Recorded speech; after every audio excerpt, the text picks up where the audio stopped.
You are how many months out since your injury? Almost 5. Yeah, my wife was just here, and we were talking about how we went to see your game. We set it up. We're going to go see Aaron play. He's going to be playing the Cowboys in Dallas. Let's go. We got all pumped up. And 4 plays later. Yeah. How is it now? It feels good. I can do everything except sprint at a top speed. So the cool thing is I really attacked the rehab the first few months and kind of wanted to go as hard as I could for 2 months to see where I was at. And also see where the team was at, because my goal was to come back.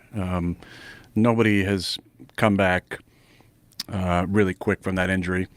Most of the time when it happens, especially during the season, there's no need to push a rehab. Because it happened the first week of the season, I said, let's push this as hard as I can and see if I can come back in December at some point. So I kind of in my mind had circled Christmas Eve, which would have been 14 weeks post-surgery.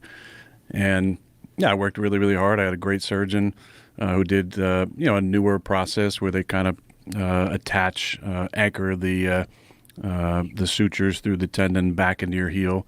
So it allows you to get on your feet quicker. I did a lot of, other things to speed up the rehab. I did hyperbaric chamber, work with Brigham at Ways to Well, who I know you're very good friends with, and saw him on the podcast here, and he's amazing. He did some stem cells, did full-time rehab up to 8 hours a day with an incredible spot in LA and also at home doing extra stuff. My diet was rock solid. A lot of bone broth to increase the collagen levels, to increase healing. And so I felt really, really good. I made it back on the practice field at 11 weeks.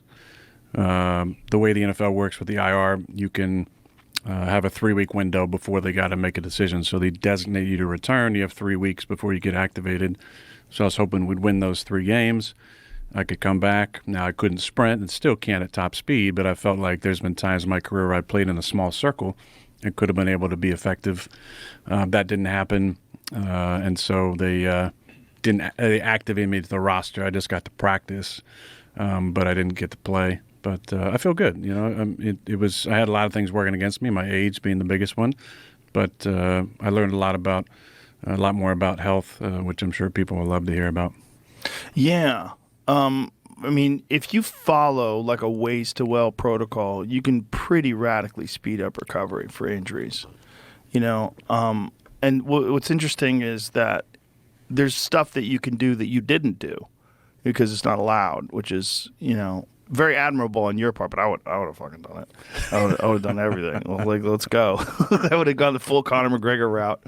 But when you do, how do they determine whether or not you are fully here? Do they do an MRI and check the tissue? And yeah, we were doing the ultrasounds actually for a while just to see what type of blood flow we were getting to the area. We didn't actually do another MRI. If I had been activated with the intent to play, I think just for safety for everybody, we probably would have done another MRI just to see the structural integrity of the tendon.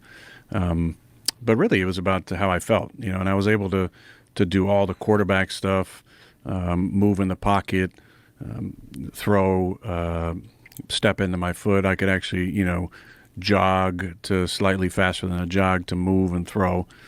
All things I kind of showed in practice the last few weeks of the season. What happens over that if you speed it up a little? Do you feel pain? Do you feel like... I don't have the explosion. I don't have the ability to kind of get up on my toe. The biggest hurdle was just single leg calf strength, like being able to, from a standing position, shift my weight onto the single leg and do a heel raise. That's how you know you're ready to run, because you run on your athletes play on their toes, so I need to be able to do that. Now I could get around that by subtle movements in the pocket, but there was multiple times throughout my career where I had lower leg injuries in 14 and 18 especially, where I was able to play in a small circle. In 14 I ripped my calf up pretty bad and was able to kind of play in the shotgun and the pistol for a stretch of time and be effective. In 18 I banged my knee up on the second drive of the game, tore my MCL, had a fracture on the lateral side, and was able to play for a while, mostly in the shotgun until that healed up. But so I knew I could do it. I wanted to show I could play under center, which I did in practice. But we just were out of it, so I didn't come back. Well, it seems like it's the smartest move at your age to make sure it's 100%. Like I've seen a lot of athletes come back, particularly from ACL injuries with fighters. They come back too soon, and it pops again. Yeah. I totally agree with that on many levels, but then there's the competitor part where I see that that window closing, and there's not many guys who've played as long as I have. There's a few. Obviously, Tom did it for a long time, but there's kind of an age where Father Time is winning, and I know that I'm on the last couple holes of my career, so I didn't want to miss an entire season. Are you 36 now? I'm 40. 40. Thank you, though. You look 36.